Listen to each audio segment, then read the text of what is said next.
తుఫాను పశ్చిమ గోదావరి జిల్లాపై కూడా ప్రభావాన్ని చూపించింది. నిన్న సాయంత్రం నుంచి వీస్తున్న ఈదురుగాళ్ల తీవ్రతతో భారీ వృక్షాలు కూలిపోయాయి. కొన్ని చోట్ల పంట నష్టం వాటిల్లింది. ప్రాణ నష్టం లేకపోవడం వల్ల అధికారులు కొంతవరకు ఊపిరి పీల్చుకున్నారు. మరింత సమాచారం మా ప్రతినిధి మల్లికార్జున అందిస్తారు. తుఫాను ప్రభావం పశ్చిమ గోదావరి జిల్లా మొగల్తూరుపై ఎక్కువ ప్రభావాన్ని చూపింది. ప్రస్తుతం ఆ తుఫాను ప్రభావం ఏ రకంగా ఉందో మనం ఇక్కడ చూడొచ్చు. భారీ వృక్షాలు కూలినటువంటి పరిస్థితి. నిన్న సాయంత్రం నుంచి వీస్తున్నటువంటి ఎదురుగాలులతోటి దాదాపు 50-60 సంవత్సరాల వయసు ఉండేటటువంటి చెట్లు కూలిపోయి ఆ చెట్లు ఎదురుగా ఉన్నటువంటి ఇంటిపైన పడడంతో ఆ ఇల్లంతా కూడా ధ్వంసమైంది. గేట్లు కూలిపోయాయి, అలాగే గోడలు పడిపోయాయి, అలాగే లోపల ఉన్నటువంటి వాళ్ళు బయటికి రాలేనటువంటి ఆ పరిస్థితి ఇక్కడ కనిపిస్తుంది. లోపలికి వెళ్ళాలన్నా కూడా ఈ చెట్లను తొలగించలేనటువంటి పరిస్థితి అయితే కనిపిస్తుంది. అయితే ఈ చెట్టు కూలిన తర్వాత మళ్ళీ ఆ పైన ఉండేటటువంటి స్లాబ్ కానీ అలాగే పక్కన ఉండేటటువంటి గోడలు కానీ కూలిపోయేటటువంటి పరిస్థితి కనిపిస్తుంది. అలాగే అనేక చోట్ల చాలా చోట్ల ఈ మామిడి చెట్లు కూలిపోవడం, అలాగే పంటల నష్టం జరగడం ఇక్కడ తుఫాను తీవ్రతకి అద్దం పడుతూ ఉంది.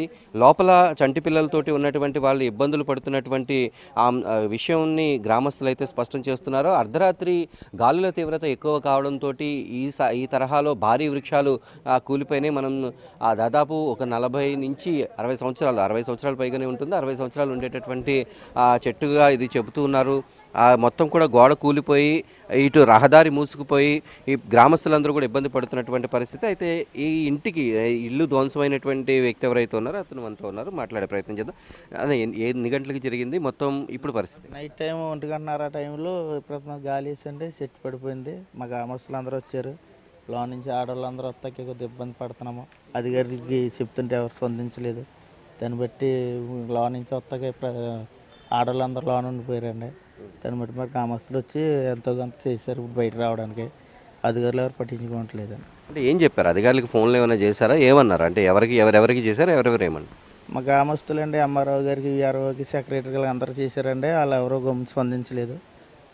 అదంటే జరిగింది కదా. మరి మా పెద్ద మనుషులు అందరూ ఏం మాట్లాడారంటే ఇలాగే చెట్టు పడిపోయింది రావాలంటే ఎవరు స్పందించలేదండి అధికారులు.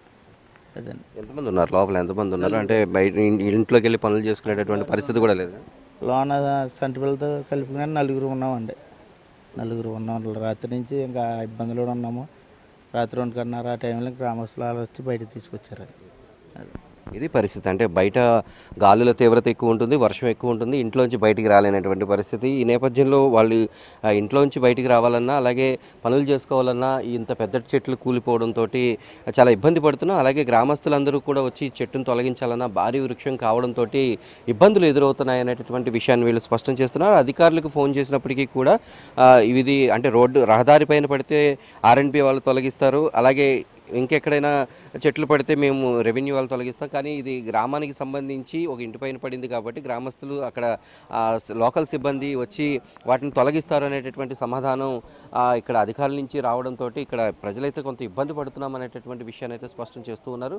ఇప్పటికైనా అధికారులు స్పందించి వెంటనే ఈ ఇంటిపైన పడినటువంటి చెట్టును తొలగిస్తే లోపల ఉన్నటువంటి వారు కూడా బయటకు వచ్చేటటువంటి అవకాశం ఉంటుందనే విషయాన్ని స్పష్టం చేస్తున్నారు.